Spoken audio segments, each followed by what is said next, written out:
구약성경 341페이지 여호수아 14장 6절부터 12절까지 말씀입니다. 자, 우리 한 절씩 같이 읽겠습니다.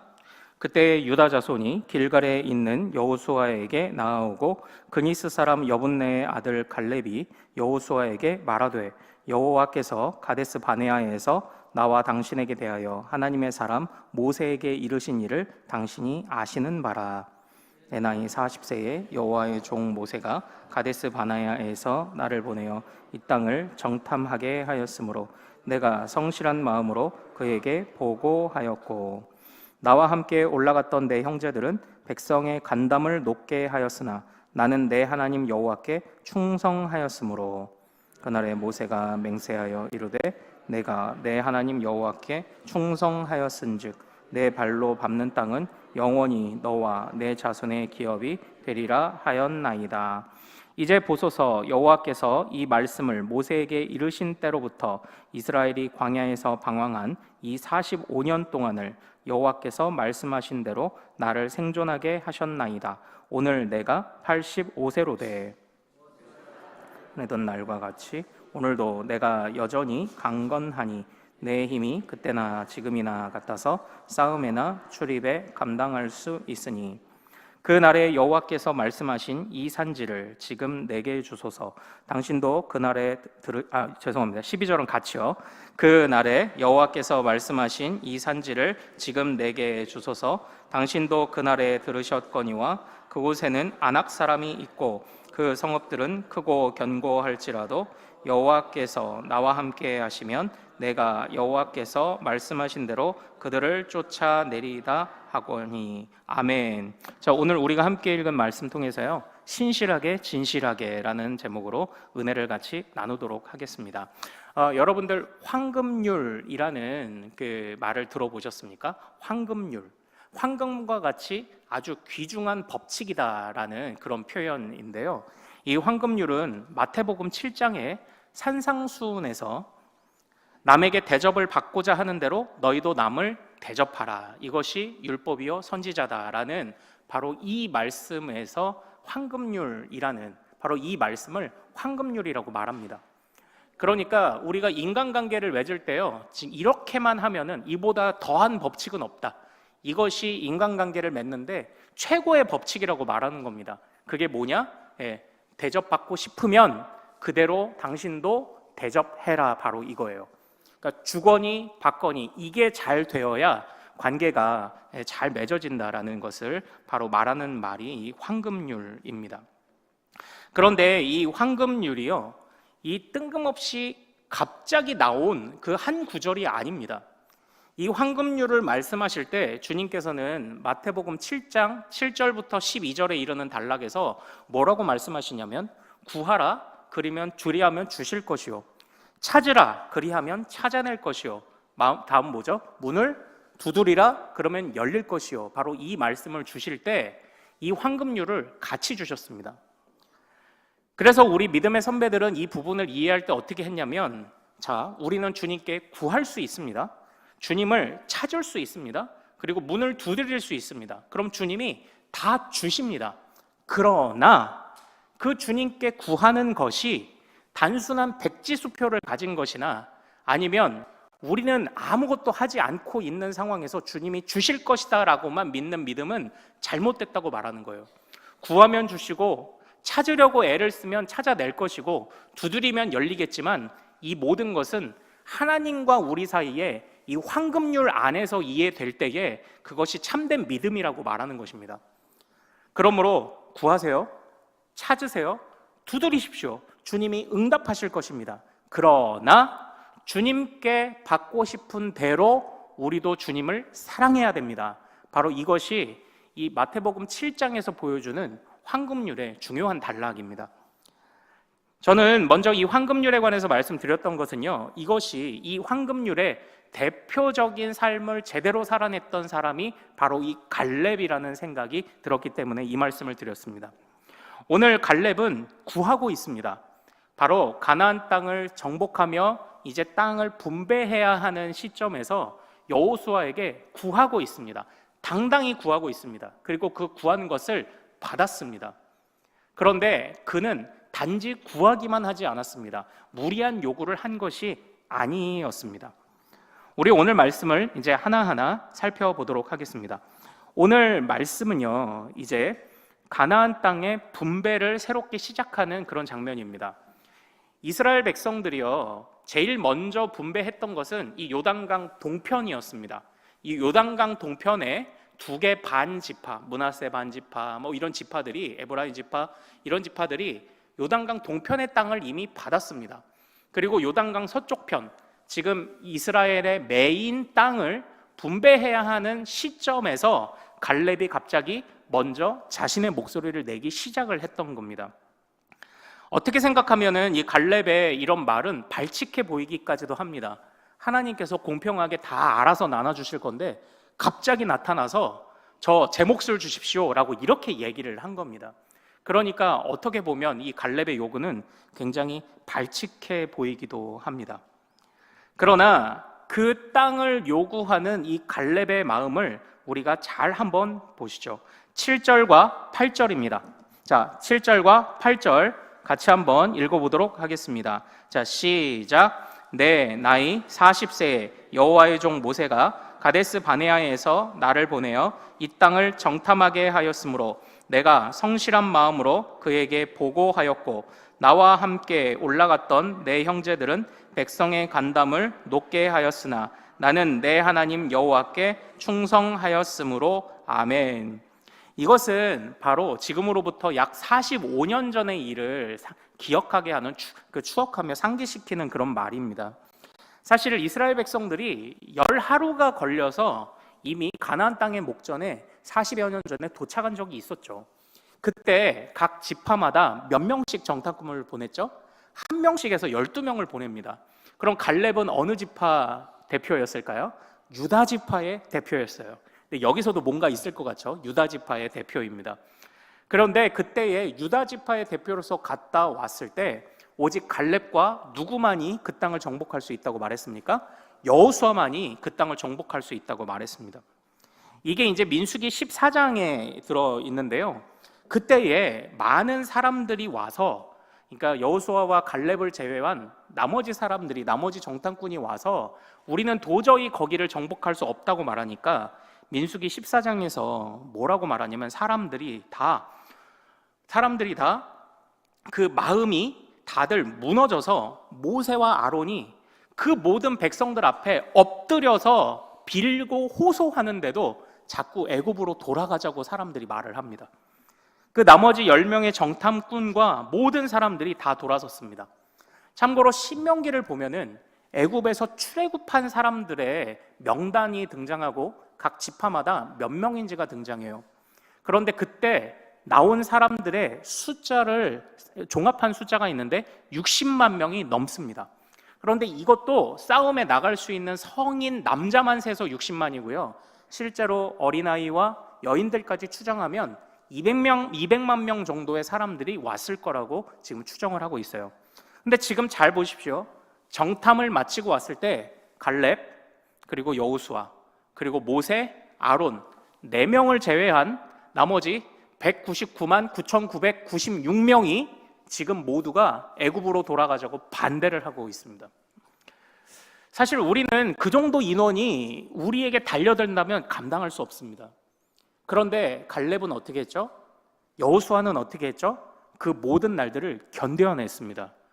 이 갈렙과 여호수아가 왜 견뎌냈습니까? 왜 충성했습니까? 그것이 하나님의 약속이었기 때문입니다. 사랑하는 여러분, 우리는 사실 하나님의 약속 앞에서 마음이 흔들릴 때가 많습니다.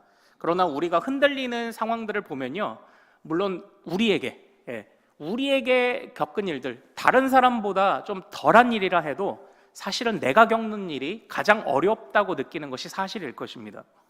그러나 생각을 해보면 약 200만 명의 사람들이 달려드는 정도의 어려움일까요? 그런 기회는, 그런 어려움을 겪을 일은 그렇게 많지 않은 것 같습니다.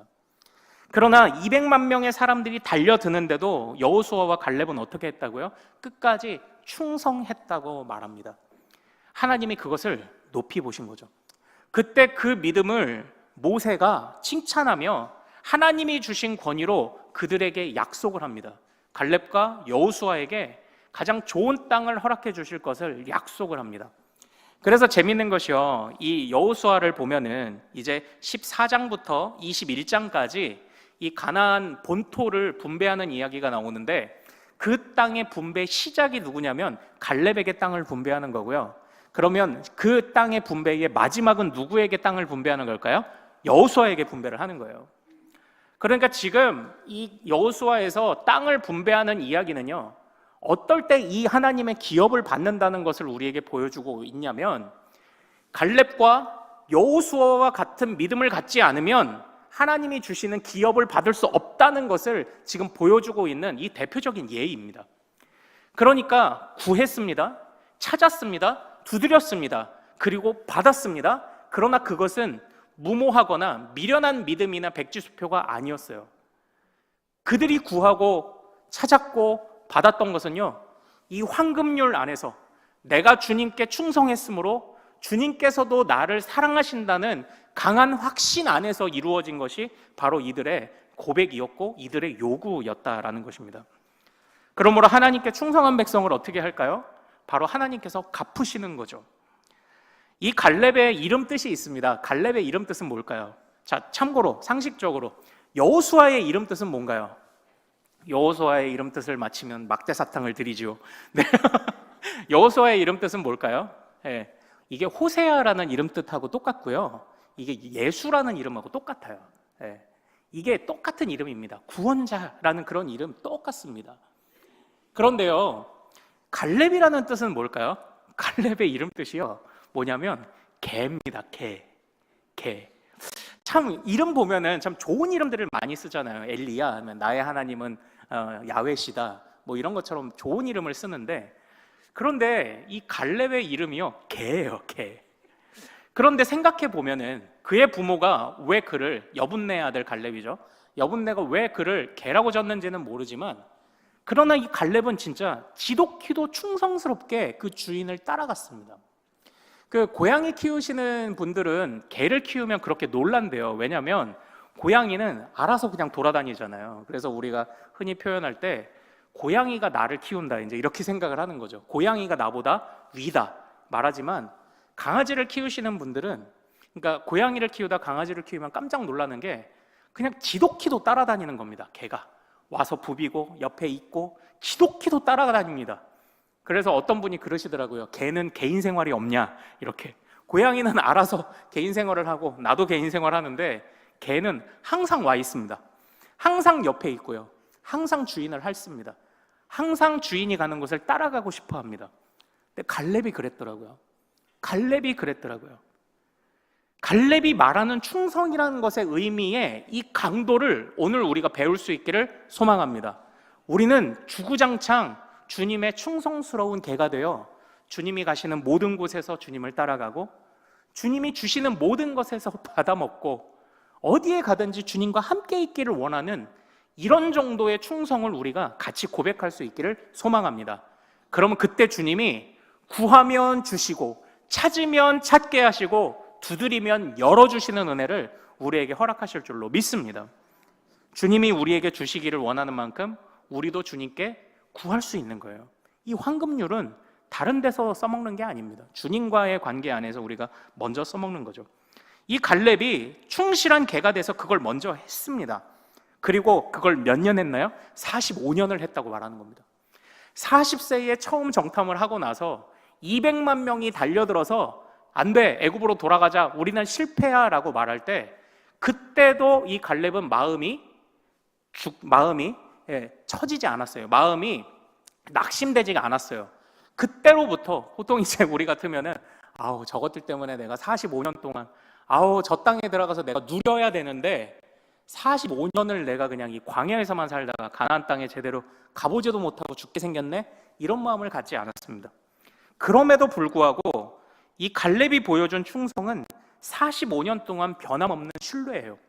그 신뢰 끝에 주님의 충성스러운 개가 되어 따라왔고, 그 45년 동안 실망하지 않고 따라온 결과 주님 앞에서 자신의 충성을 드리며 주님 앞에서 구하고 있는 것입니다. 저에게 약속하신 땅을 주십시오, 이렇게 말하고 있는 거예요. 자, 그런데 이때에 갈렙이 구했던 땅이 어딘지를 보면 또 이게 감동스럽습니다. 자, 우리 12절과 13절을 같이 한번 읽어보도록 하겠습니다.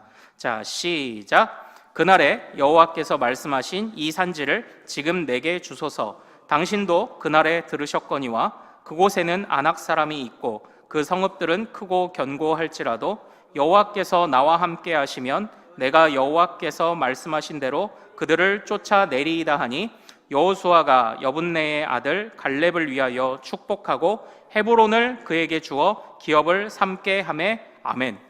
이전에 40살일 때 정탐꾼으로서 활약하며 전쟁도 할 수 있다고 말했던 것은 이해가 됩니다. 인생이 한 3분의 1밖에 지나지 않았어요. 모세가 120살에 죽었으니까 아마 40살이면은 오늘날 우리로 따지면 한 30살쯤 됐을 것 같습니다. 다시 뭔가요 이게? 한창 때라는 거예요. 그런데 지금 갈렙의 나이는 어떻습니까? 85입니다. 우리 나이로 따지면 70이 넘었습니다. 그런데 지금 이 여호수아는 뭐라고 말합니까? 나는 여전히 강건하고 싸움이든지 저 땅에 들어가든지 감당할 수 있으니 지금 나에게 헤브론 땅을 주옵소서, 이렇게 이야기를 해요. 이 헤브론 땅, 이 여호수아가 갈렙에게 준 헤브론 땅이 어떤 땅이었냐면은 이 갈렙이 이야기한 대로 아낙 자손이 사는 땅입니다. 다시 말하면 지금 요단 동쪽 편에 있는 이 땅은 이미 분배가 됐어요.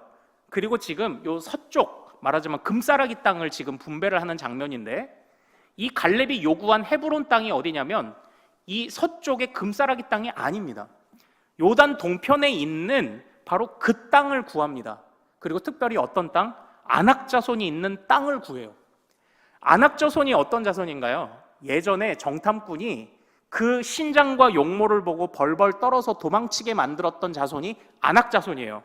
그런데 지금 호호 할아버지가 다 되어가는 갈렙이 그 아낙 자손, 그때에 내가 저 아낙 자손을 정복했어야 되는데 하는 마음뿐만 아니라 하나님께서 주시는 그 마음을 깨닫고, 내가 이 정도 충성을 보였으니까 하나님께 당연히 요구했죠. 그런데 그때에 주님께서 내려주시는 땅을 받으면 이제는 남은 여생을 편히 살 수 있을 것 같은 땅을 받아야 마땅하겠지만, 갈렙은 가장 어려운 곳으로 가요. 하나님께 당당히 구합니다. 하나님, 내가 충성했으니까 나에게 땅을 주십시오. 그런데 금싸라기 말고 가장 어려운 곳으로 보내주세요. 그래서 이미 요단 동편의 땅에 2지파 반이 차지하고 있었지만 아직도 그 안에 남아있는 아낙 자손 거인들이 있었어요. 거기로 자신을 보내달라고 말합니다. 그리고 이 갈렙에게 땅을 분배하는 이야기가 어떻게 끝나는지 보세요. 15절을 한번 가서 같이 읽어보죠. 자, 시작. 헤브론의 옛 이름은 기랏 아르바라. 아르바는 아낙 사람 가운데에서 가장 큰 사람이었더라. 그리고 그 땅에 전쟁이 그쳤더라. 아멘. 지금 이 갈렙의 결단을 통해서 헤브론 땅에 있는 아낙 자손들이 어떻게 됐다고 말합니까? 전쟁이 그쳤다고 말하는 거예요. 그러니까 이 갈렙의 참 믿음이, 이 충성심이 얼마나 대단한 것입니까? 주님을 향하여서 200만 명이 달려들어도 변함없는 믿음을 고백했고요. 그리고 그 믿음을 힘입어서 주님이 주신 약속을 45년간 지켜왔고요. 그리고 이제는 좀 편하게 누리는 그런 누릴 수 있는 자리에 갈 수도 있었지만, 이제는 금싸라기 땅이 아니라 오히려 아직도 다 해결되지 않은 거인들의 땅으로 자신을 보내달라고 말합니다. 그랬는데 그 갈렙이 가자마자 어떻게 됩니까? 그게 믿음대로 됩니다. 전쟁이 그쳤어요. 그러니까 사실 이 갈렙이 하나님 앞에 땅을 구했던 것은요, 땅이 목적이 아니었던 것 같습니다. 나의 선에서, 나의 대에 이 전쟁을 그치고자 하는 열망이 있었던 것 아닐까요? 나의 대에 내가 할 수 있을 때에 우리 후손들이 다시 같은 어려움을 겪지 않도록. 왜냐? 자신의 세대에 미련한 짓 한 번 했다가 45년을 돌았잖아요. 그러니까 우리 자녀들이 똑같은 이런 일을 겪지 않게 하기 위해 내가 할 수 있는 한에서 이 모든 전쟁을 그치려고 했던 마음이 있었던 것이 아닐까요? 사실은 이 이야기는 갈렙이 땅을 구한 이야기가 아닙니다. 갈렙이 전쟁을 끝낸 이야기입니다. 사랑하는 여러분, 우리가 이런 갈렙과 같은 믿음 갖기를 소망합니다. 저는요, 이 모세가 이제 가나안 땅에 들어가지 못하고 죽었지만 그래도 신명기 마지막에 보면 하나님의 인정을 받았잖아요. 그런데 저는 이 모세가 하나님의 인정을 받은 것 말고도 참 좋은 열매를 거뒀다고 생각을 합니다. 그게 누구냐면 그게 갈렙이고 그게 여호수아인 것 같습니다. 말하자면은 모세가요, 하나님의 대리자요 중보자로서 여호수아와 갈렙이라는 이 두 제자를 제자 훈련을 참 잘 시킨 것 같아요. 왜 그러냐면요, 지금 이 갈렙이 붙잡고 있는 하나님의 약속은 뭘까요? 가깝게는 출애굽 때에 하나님이 그의 백성들의 울부짖음을 들으시고 그의 백성에게 주셨던 언약을 기억하셨다는 그 말씀을 이 갈렙이 배웠을 것입니다. 그런데 이 모세가요, 모세 오경을 기록한 이유는 출애굽한 백성들에게 지나간 날 베푸신 하나님의 은혜, 그리고 하나님이 앞으로 그 백성을 어떻게 이끌어 가실지를 보여주시기 위해서 백성들의 교육 자료로 기록한 것이 이 모세 오경이었던 거예요. 그런데 이 출애굽한 백성들은 그 모세 오경의 말씀을 모세에게 들었어도 이 가나안 땅 들어가기를 거부했죠. 그러나 이 갈렙과 여호수아는 어땠습니까? 모세가 기록한 이 모세 오경을 통해서 하나님의 약속을 찰석같이 믿게 됐어요. 사랑하는 여러분, 혹시 여러분들 핸드폰에서 성경에서 검색이 가능하다면 언약이라는 단어를 한번 찾아보십시오. 그 언약이 가장 먼저 선포됐던 때가 언제냐면 노아의 시대입니다. 하나님이 그 노아의 가족들과 언약을 맺으셔서 방주 안에 피하게 하셨다. 하나님이 홍수 이후에 그와 언약을 맺으셔서 다시는 이 세상이 홍수로 멸하여지지 않도록 약속하셨다. 그런 약속이 있어요. 그리고 그 다음에 등장하는 언약은 아브라함에게 주신 언약입니다. 내가 너의 후손에게 복을 줄 것이라고. 너의 후손에게 이 땅을 주고 너의 후손들에게 무수히 많은, 별자리와 같이 무수히 많은 자손들을 주시겠다는, 거기에서 언약이라는 단어가 또 한 번 나와요. 출애굽기도 물론 이러니와, 그리고 여호수아서에서는 언약이라는 단어가 어떻게 등장하는 줄 아세요? 언약이란 단어는 몇 번 안 나오는데 언약궤라는 단어가 많이 나와요. 여호수아는. 그러니까 이 갈렙은요, 모세 오경을 통해서, 모세를 통해 하나님의 약속이 오래전부터 이어져 오던 약속을 철석같이 믿었고요, 여호수아와 함께 가나안 땅을 향해 다니면서 언약궤가 그 모든 지파 앞서 행하시는 것을 보았어요. 200만 명이 보았지만 앞서 행하시는 여호와의 언약궤와, 그리고 200만 명이 배웠지만 하나님께서 허락하신 모세 오경이 주는 언약의 가치를 알아본 사람은 갈렙과 여호수아 둘밖에 없는 거예요. 사랑하는 여러분, 오늘날 우리는요, 저는 요 언약이라는 것을 참 성경 안에서 중요하게 봅니다. 그래서 제가 이 언약을 처음 배울 때 굉장히 감동되고 가슴이 떨렸던 게 뭐냐면, 여러분들 오늘날 자연재해가 일어날 수도 있습니다. 그리고 여러분들 오늘날 어려운 일이 겪을 수 있습니다. 그런데 우리는 망하지 않습니다. 제가 코로나 때에 붙잡았던 말씀이 이런 거거든요. 코로나 때에 왜 우리가 망하지 않느냐는 확신을 가졌는지 아십니까? 하나님이 노아에게 주신 언약 때문이었어요. 하나님이 노아에게 약속하셔서 다시는 이런 재해로 이 세상이 멸망하지 않게 하시겠다는 약속을 주셨기 때문입니다. 그때 감사했습니다. 안 망하겠구나. 기다리면 되겠구나. 그냥 끝까지 이 상황이 좋아지기를 그냥 두드리면 되겠구나. 그렇게 마음의 위로를 얻었던 게 노아의 언약이었어요. 참으로 우리 가정이 어렵고 어떻게든 살아야 하는데 죽을 것 같이 어려운 순간에 그때 감동을 주셨던 것이 아브라함의 언약이었습니다. 내가 어딜 가도 복이 되게 하시겠다는 아브라함의 언약이었습니다. 어려운 순간에 주님께서 그 백성들에게 주신 언약을 기억하사 고통의 소리를 들으셨다는 말씀을 보면서 거기서도 또 위로를 받았고요. 우리 인생이 어디로 가는지 알지 못하지만 그러나 여호와의 언약궤가 그 광야에서 살아갈 길을 찾아내었던 것처럼 그 언약궤라는 말씀 앞에서 주님이 나를 인도하시겠구나라는 그런 확신을 가졌습니다. 때로는 이것이 좀 막연해 보이는, 아니면은 정말 무대뽀처럼 보일지도 모르겠습니다. 그러나 주님의 약속을 신실하게 따르며 주님과의 황금률을 함께 지키며 믿음으로 살아가는 자들은요, 다른 사람들은 무대뽀라고 할지 모르지만, 무모하다 할지 모르지만, 그러나 이 확신 안에서 살아가는 겁니다. 그게 누구였나요? 그게 갈렙과 여호수아였다라는 것이죠. 사랑하는 여러분, 오늘 우리가 배운 이 본문 말씀은요, 우리 자녀들이 배우는 하나바이블의 성품, 그래서 오늘부터 시작되는 것이요, 신실하신 하나님을 따라 우리도 신실하자라는 주제로 배웁니다. 신실하다라는 게 뭘까요? 그게 사실은 믿을만 하다라는 뜻입니다. 우리는 참 사람을 참 믿기 어려운 시대에 살아갑니다. 그래서요, 제가 우연히 봤는데요, 로또의 1등에 당첨되면요, 아내에게 말하겠다라는 사람이 49%밖에 안 돼요. 그리고 아무에게도 말하지 않겠다는 사람이 70%입니다. 우리는 이 시대에 정말 누구도 믿기 어려운 그런 시대를 살아가고 있습니다. 그러나 이 시대가 믿기 어려운 시대가 된다 하더라도요, 우리도 그렇게 될 필요는 없습니다. 우리는 신실하니 믿을 만한 사람이 되어야죠. 첫째는 하나님께, 그리고는 사람들에게. 우리는 신실한 자로 하나님 앞에 서기를 원합니다. 누구처럼요? 여호수아와 갈렙처럼. 우리는 또 사람들 앞에서도 신실하게 서기를 원합니다. 어떻게요? 여호수아와 갈렙처럼 가장 어려운 곳으로 가는 것입니다. 이제는 내가 누려도 된다고 생각했던 그런 마음들조차 다 내려놓고 내가 할 수 있을 때에 내가 이 전쟁을 그치리라 라는 그 마음으로 가장 어려운 곳으로 달려가는 그런 신실함을 또 우리가 사람들에게 보여줄 때 정말 우리 그리스도인들과 우리 교회는 이 세상에 빛이 될 줄로 믿습니다. 사랑하는 여러분, 우리도 이 갈렙과 여호수아와 같은 이런 믿음으로 이렇게 신실한 자로 살아갈 수 있기를 원합니다.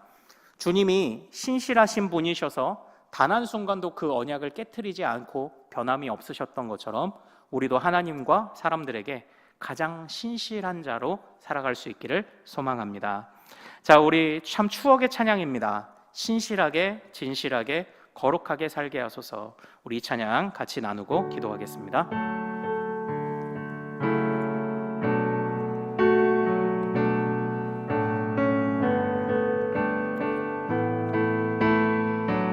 자, 신실하게, 진실하게, 신실하게, 진실하게, 거룩하게 살게 하소서. 신실하게, 진실하게, 거룩하게 살게 하소서. 다시 한번 신실하게, 신실하게, 진실하게,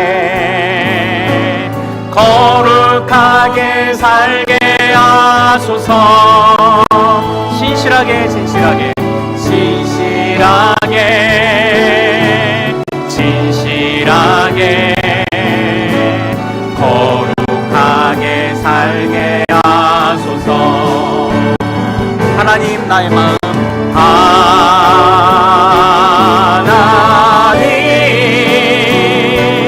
나의 마음 만져주소서. 하나님, 하나님,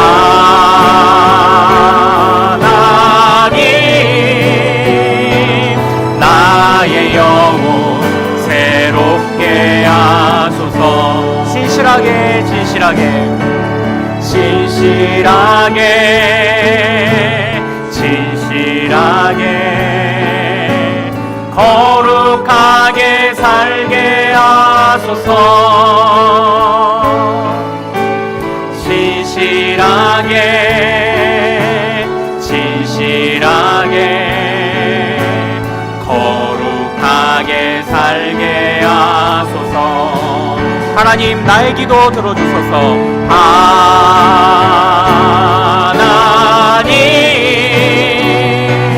나의 기도 들어주소서. 하나님, 주의 길로, 하나님,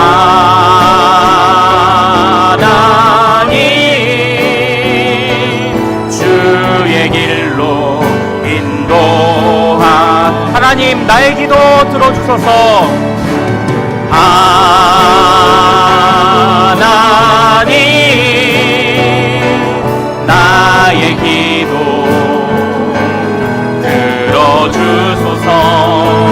하나님 주의 길로, 하나님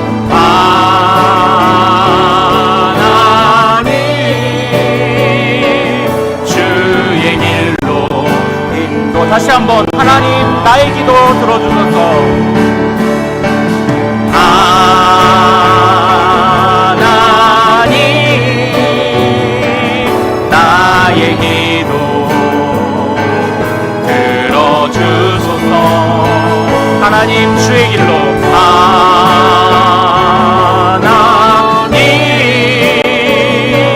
주의 길로 인도하소서. 자, 주님이 우리에게 신실하신 하나님이신 것처럼 그의 자녀된 우리도 하나님 앞에, 사람 앞에 신실하게 살기를 원합니다. 하나님 앞에, 사람 앞에 어떻게 신실하게 살아야 할까요? 주님 앞에 우리가 충성하는 것입니다. 갈렙과 같이 정말 충성하는 것입니다. 200만 명이 달려들어도 45년이 걸려도 끝까지 하나님 앞에 충성하는 것입니다. 사람들 앞에서는 우리가 어떻게 신실하게 살아갈 수 있을까요? 가장 어려운 곳으로 가는 것입니다. 가장 힘든 곳을 마다하지 않는 것입니다. 누리기보다 내가 감당할 수 있는 역할을, 사명을 주시기를 하나님 앞에 구하는 것입니다. 사랑하는 여러분, 우리 그렇게 갈렙과 같이, 여호수아와 같이 하나님 앞에, 사람 앞에 신실하게 살아갑시다. 우리 이 다짐으로 주여 이름 크게 한번 부르고 같이 기도하겠습니다. 주여!